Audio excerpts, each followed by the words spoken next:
What if I told you there was a way to completely reinvent your life without even trying?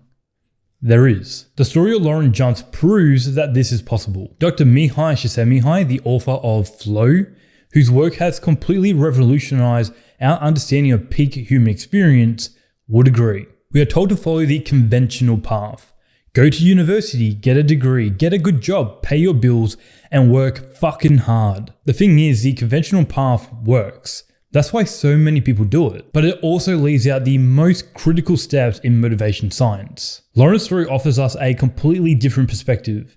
A science-based view of why we need to try less, not more. Lauren is a fantastic example to cover because she wasn't born with extraordinary talent or ruthless discipline. Her success demonstrates what can happen when deep psychological drivers are correctly stacked. But Lauren did not stack these drivers intentionally.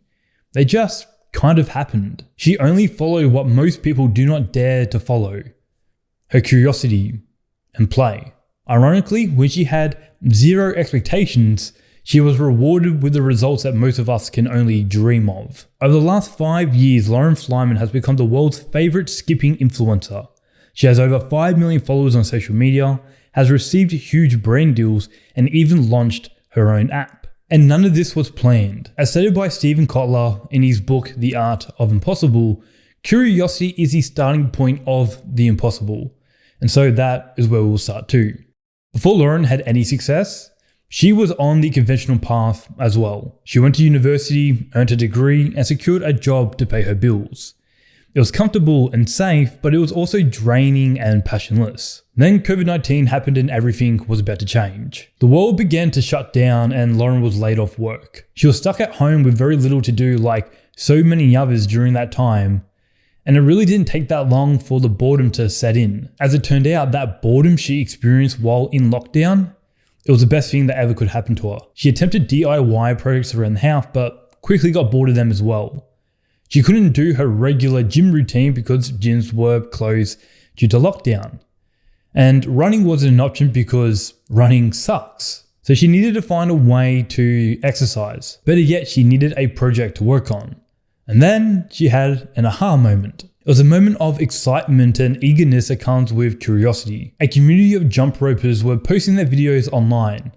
It looked fun, and Lauren wanted to join them. So with her curiosity piqued, Lauren ordered a random jump rope online, and now the project begins. The act of being bored allows your perception to widen so that you can see your problems from a new perspective. Perception is like seeing out of your windshield when you're driving, but perspective is like looking down at your GPS to see where you are. That's the first and probably most harmful disservice most people do to themselves. They curl themselves up into a ball of cowardice when they experience a problem. And they fail to realize that problem is where life happens. At the beginning of the pandemic, Lauren's life was in a state of chaos. Like there was no shortage of problems that could be found. Her wedding was cancelled, she lost her job, gyms were shut, running sucked, DIY projects were boring. And through that boredom, her mind gave her skipping as a potential solution to her problems. It gave her something to do. Jump rope was something that she could pour herself into during a time of great uncertainty. But it wasn't forced. It's like when you have great shower thoughts that give you a breakthrough. Your subconscious mind was working on the problem in the back end. When it's ready, an idea will crack through to the conscious mind, and if that idea sparks intense curiosity, you have a winner. Unfortunately though, we rarely allow our minds to ponder the problems in our life. Instead, we constantly distract ourselves with endless pleasure and entertainment. TV, social media, video games, anything that is externally stimulating, particularly visually stimulating, prevents our mind from shifting into alpha waves. Instead, overstimulation of the visual system shifts our brain into beta waves, which is responsible for feelings of wakefulness and alertness. If you've ever been scrolling on your phone late at night and you felt tired, but still wired, this is why. We need alpha waves and then later delta waves to get our brain to rest and reset. So what should you do instead? We need to experiment inward. Go for walks, take naps, meditate, journal. Experiment with whatever activity you need to get you to shift into alpha waves so you can rest, be bored, and see what rises to the surface. Basically, we're waiting for curiosity to spark, because curiosity is very dopaminergic. When you experience curiosity, you're given spurts of dopamine that motivates you to explore further. Curiosity driven by dopamine is encoded in our biology. It's why we can look at something off in the distance and wonder, I wonder what's over there. I wonder what it's like to be there. It's the same when we look at high mountains in the world. I wonder what it's like to be on top of that mountain. Or when you have like a really heavy set in the gym, you're curious about what it feels like to have 200 kilos on your back and just feeling that bar bend as you unrack it. It's exciting. It all comes back to resource collection. The more curious our ancestors were, the more they explored, the more resources they found, and the more likely they were to survive. Whenever you have that feeling of want and desire, that's dopamine. Typically, we associate dopamine as a neurochemical for instant gratification. And it is, but dopamine is also responsible for the motivation of long-term goals. This is how all great projects start. But most people do not follow their curiosity, and most people learn this lesson far too late. They listen to the voices of friends, family, teachers, and managers above their own. And for what? Trying to be consistent with everyone else's expectations? Their memories are plagued by, I should have done this and I should have done that. Not living on life on their own terms is their biggest regret. Is that what you want? No, obviously not. Projects are the same. If you are not intensely curious about what you're doing, then stop. Do something else, because the worst situation you can be in is become successful for doing something that you don't want to do, because then you're trapped. Does this mean that anything and everything that you're curious about will turn into this life-changing project just as it was for Lauren? Unfortunately not.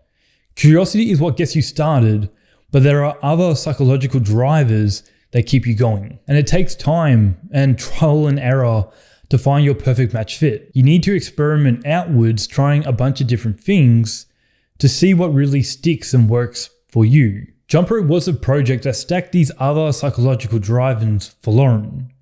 However, a few weeks into her project, she experienced a pretty big problem. And as you'll see, it all comes back to the neurochemicals of the brain. I was surprised to hear Lauren say she was frustrated that she wasn't progressing as fast as she expected. From the outside though, it looked like she was improving very rapidly. Frustration occurs when our expectations are greater than our reality, and we often have different expectations of ourselves than we do for other people. We are always our biggest critics, and that initial frustration is always going to be there, especially when our current skill level doesn't meet the challenge. They give up before they get good enough to overcome the dip. She was really frustrated at herself, but she found herself unable to pull away from it. That's norepinephrine. It pings on when focus and attention is needed. And motivation science tells us that the more neurochemicals involved in an activity, the more likely you are to continue doing it. Lauren has stacked dopamine and norepinephrine into skipping, but according to her, she still wasn't learning fast enough. Something else was still missing. She decided to tap into the community of jump ropers that she saw online. Only there was a slight problem. In order to be in a community, you have to be in the community, which means she had to film herself and post it online.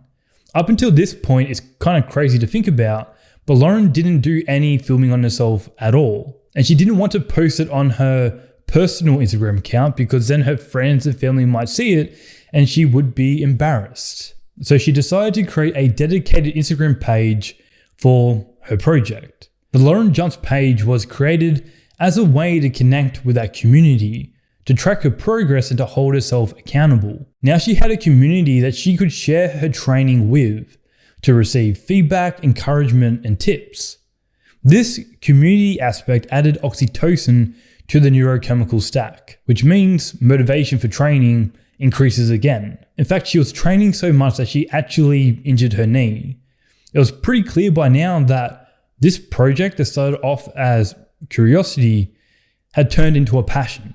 Her page was never meant to be anything more than a personal passion project for her. And Lauren had no idea that she could even be able to turn this into a career because no one had ever done it before. This idea of being a skipping influencer didn't exist. But then Lauren started to get good. Like, really good. I remember the first time I saw one of Lauren's videos. It must have been in mid-2021 during the second Australian lockdown. And to see this girl basically dance with a rope was impressive to say the least. Because I had done some uncoordinated skipping at school, and that was challenging. To see her do what she does and making it look easy was just crazy, to be honest. And plenty of other people agreed. Some people enjoyed watching Lauren's videos so much that they began to reach out to Lauren. They were interested about skipping and they wanted to learn from her. So she started posting tutorials and people began learning off her.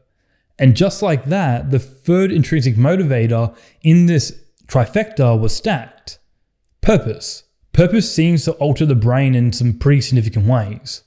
It reduces the reactivity of the amygdala, which is like your threat detection system. And because there is less negative emotions involved in this activity, it becomes far easier to do the thing. In addition to this, whenever Lauren would train, she would also receive powerful feel-good chemicals like endorphins and serotonin. Endorphins are released after exercise to encourage further exercise. And the reuptake of serotonin happens when you feel satisfied. And you can see this clearly in her videos. One of the reasons why Lauren makes it look so easy is because she's happy when she's doing it. So Lauren's project was stacking neurochemicals on neurochemicals. Curiosity went to passion, and then passion went to purpose. But it didn't stop there because she had so much more motivation to keep going. Every time Lauren learned a new move, she would start learning a slightly harder move to keep challenging herself in this project. She continued to experiment as much as she could. What I'm talking about here is the fourth psychological driver in motivation: mastery. Mastery is all about the desire to get as good as you possibly can. It's why gamers are so driven to level up their characters as much as they possibly can. So mastery is actually the opposite of instant gratification. Dopamine from mastery isn't cheap dopamine. It only comes after a lot of effort and time. But it doesn't feel like you're trying excruciatingly hard to force a result. It is simply what you want to do. And this is why people make it look so easy when they're in the element, because they don't want to be doing anything else. This is what it looks like if it was easy, not hard. Discipline becomes a byproduct of motivation. I think this is why Lauren could stay so consistent and determined to improve as much as she had in this jump rope project. It's just what she wanted to do. And again, this is clearly evident in the good vibes that she brings to her videos. That's one of the reasons why they're so successful. By now the project became more than just wanting to learn skipping. It became a creative outlet for Lauren. Her job as a sales manager for an office supply company left her pretty deprived of creativity. So for her, it was refreshing to have something of her own that she could be creative with. And she experimented as much as she could to find her own style. Thus, footwork, shuffling, and speed became a staple in her videos. And when she began to notice that she could put more effort into her videos, that's exactly what she did. She increased the production value. Endless experimentation and iteration of her style kept the project feeling fresh and challenging. And there wasn't anyone else doing this at the time. As stated in The Art of Impossible, motivation is what gets you into the game. Learning is what helps you continue to play. Creativity is how you steer, and flow is how you turbo boost the results beyond all rational standards and reasonable expectations. Flow is the biggest neurochemical cocktail of them all. Flow mixes dopamine, serotonin, norepinephrine, GABA, glutamate, and acetylcholine all into one activity. People describe flow as their favorite experience, and psychologists even call it the source code of motivation. Flow is a secret sauce for success. And flow is what makes success look easy. If you can get into flow regularly, you will blow past everyone else. Look, I haven't heard Lauren talk about getting into the flow state when she skips, but it wouldn't surprise me if she does, because having fun and improving so rapidly are pretty common markers of the flow state doing its magic. By early 2021, Lauren had acquired over 100 followers, secured a brand partnership with Dope Ropes, and found sponsors by other big brands. This allowed her to leave her unfulfilling 9-to-5 job as a sales manager and pursue this passion project or purpose full time. She wasn't just a girl who was learning to skip anymore. She was the creative director and owner of a media company. And this meant that Lauren had less time to train. and it meant that she needed to implement new systems. So she made the decision to dedicate 6 hours a week to running her progressions and her routines to continue improving. But the rest of the time would be devoted to running the business, creating the videos, determining what choreography to do for each video, and also selecting the music to skip to. The point here is she continued to experiment and to iterate to keep things feeling fresh. But after 3 years or so of doing more or less the same thing, things started to feel a little bit stale for her. And so what did she do? She decided that she needed a new challenge, and she launched her Fancy Feats app to help as many people get into skipping and stay skipping. At the time of recording this, Lauren has over 3 million followers on Instagram, 2 million on YouTube, and honestly, who cares about TikTok? And the main point I'm getting to in this whole video, at the center of Lauren's success was fun. Her story is a story of a project that moved from perspective to curiosity, curiosity to passion, passion to purpose, and purpose to profit. Wealth, status, influence came secondary to curiosity, passion, and purpose. So my question to you is, what is your project? But before you go out and then try to replicate Lauren's success by following your own curiosity, you need to know this. Lauren's story, like all success stories, are an example of survivorship bias. A classic example is the planes that returned back to America during World War II. They returned back to base with holes in the wings and the fuselage, but nowhere really else. And so some of the engineers suggested to put armor where the holes were, but there was a particular Hungarian mathematician called Abraham Wald who said, no, we should put armor where the holes aren't, because these holes do not show us what holes took the plane down, rather the holes that didn't. So for every one Lauren who made it, there are countless others who haven't. And that's the thing. We only see the people who made it. We don't get to see the people who didn't. But what do we exactly mean by made it?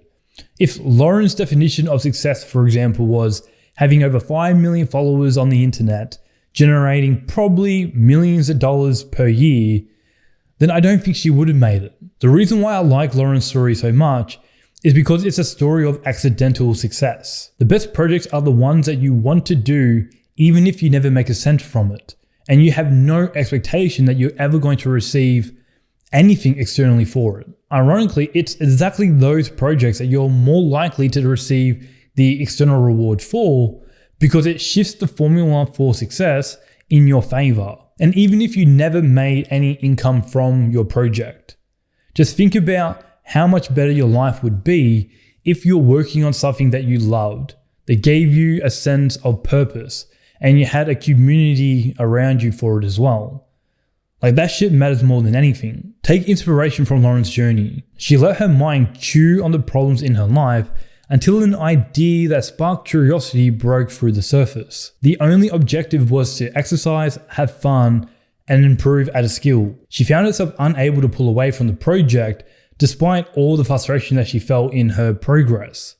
And tapping into the community allowed her to accelerate her learning and enhance her motivation to keep going. And she did it even despite the fear of judgment. Curiosity to passion was achieved. She became more skillful and knowledgeable by imitating others and learning as much as she could. Every move that she learned was replaced by a slightly harder move to continue progressing and challenging herself. And when she finally got good enough, she started to invent her own style. Because she started to accumulate such a big following, there was also a lot of beginners who wanted to get into jump rope and wanted to learn from her. And so she taught them. Passion turned into purpose. People enjoyed her content more, engagement increased, and soon she was able to get brand partnerships and sponsors that transformed her life. Profit was achieved. And the profit that she made is then used to build another fun and challenging project, which is her app. But it all needs to start with you listening to yourself and trying new things. And if you finally find something that you're not able to pull away from, don't stop, ever. So that's all for today, my friends. If you haven't seen last week's video about why self-improvement is keeping you stuck, you should go watch it there, because I talk about this experimental model about building projects in a bit more detail. So I think you'll like it. And as always, I appreciate you. Thank you so much for being here. It means a lot. Honestly does. And I'll see you in the next one. Bye.